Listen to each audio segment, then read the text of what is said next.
Hey, in front of me is Motorola Moto G72 and today I would like to show you how you can rename it.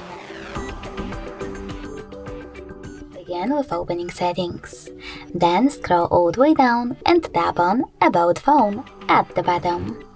Now click on device name section over here under basic info and type in wherever you wish to. I will go with Rachel. Then you need to choose OK in this pop-up and also OK in this one to save your changes. And as you can see after that, my Motorola was successfully renamed. Thanks so much for watching. If you enjoyed this video, smash that like button, comment and definitely subscribe. Bye!